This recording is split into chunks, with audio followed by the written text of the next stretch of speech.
So I'm super excited to share this. I did this applique on my Cameo 4 today. Took me all afternoon to kind of figure out how to do this, but it was super successful and I love it. So I will have lots of applications for this. So what I did was I actually used, this is my embroidery software, so I used my embroidery software to create this very simple star. And I converted it to an applique. So it has these couple of three things. So it has my placement stitch, and then it has the stitch that actually attaches it to my other fabric, and then the satin stitch that goes around the edge. So in my software, which is actually Hatch 2, I can export a cutting file. So I can export this as an SVG, which is super cool. So I did that, and I pulled it into my Silhouette Business Edition software, and my star is there, and I'm not going to change the size at all because it's perfectly sized to my applique file. I'm going to eventually take it back to my sewing machine or to my embroidery machine and stitch that on there. So the sizing needs to be perfect. So you want to make sure that your sizing is correct before you do anything. So in this case, the file is already there. I click on send, and I'm using the rotary tool. And the really super important thing about this that I learned is that the rotary tool goes in tool number 1. So I have tool number 1, I have it set to no action. Tool number 2 is set to thin cotton fabric with the rotary cut. And you actually have to make sure that your cut lines are blue, not red, because blue is what it goes by for tool number 2. That was what I was missing this afternoon. So thank you for that little tip. Anyway, it's just, I've got that there. It's set to rotary cut with the rotary blade, and my Cameo 4 is connected and ready. I've got my fabric loaded, and I did move my design over so it will cut around in this area. So let's just click send and watch it do its thing.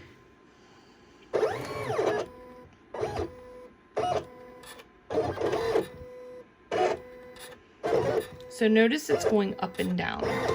And the blade itself, it's actually kind of going in weird directions because it has to kind of reset itself. The first time I did this, I was really impressed with how clean the cut was when it came off the fabric. And if you notice, I actually have blue painter's tape around my fabric, and that's just to keep it stuck to the mat because my mat is not very sticky. So it's done. So we're just gonna get that out of here. And see now these extra little cuts obviously are just because of the way that the blade is. And I don't know if you guys have seen this blade, so I'll take it out and show you. But there's a little wheel in there. See that? Very cool. This part right here is actually a safety cap. So you'll want to take this and kind of put it up to kind of protect it. So if that's something that you haven't checked, you want to check to make sure that you've exposed that blade completely before you put that tool in there. And then you want to take the tool and you want to put it back in here. And it does go in there very nicely. And then you just take this and shove it back in. And see how that turned blue? That's how you know that it's in there correctly and in all the way.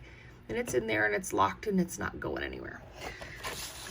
So anyway, this actually just peels right up, which is so awesome. It was kind of caught by one little string, but you know what?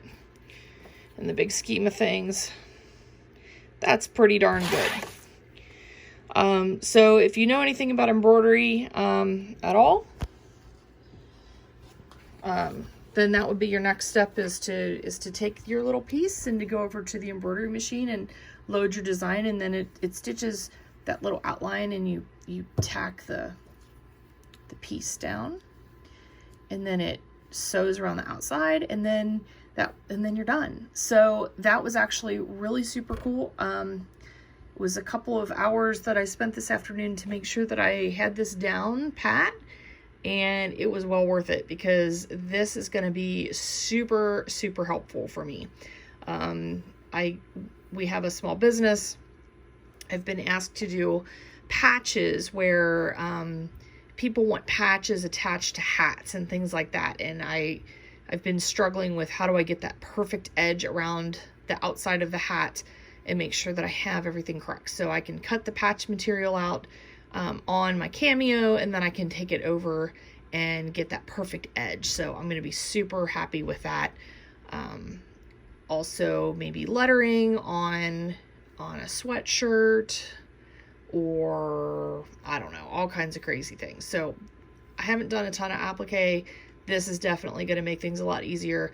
I did not do this a lot with my Cameo 3 because it just kind of ate the fabric, and I didn't do a lot of iron-on stabilizer, which is what you kind of needed to do in order to make the applique thing work with the Cameo 3. So I didn't do a lot. This was one of the reasons why I upgraded to the Cameo 4. And now that I've figured this out, I am super happy that I did, because this is going to make this a lot easier. So yay for this. Very pleased with this. It actually was pretty accurate as far as placement goes on the mat. Where I expected it to cut, it did cut. And where I expected it to stitch, it did stitch. So overall, I'm pleased with that. The sizing was accurate on both. And again, I'm using Hatch by Wilcom. I'm using Hatch 2, which is the current version of that software, and the current version of the Silhouette Business Edition and the Cameo 4. So hope that's helpful, and let me know if you have any questions. Thanks. Bye.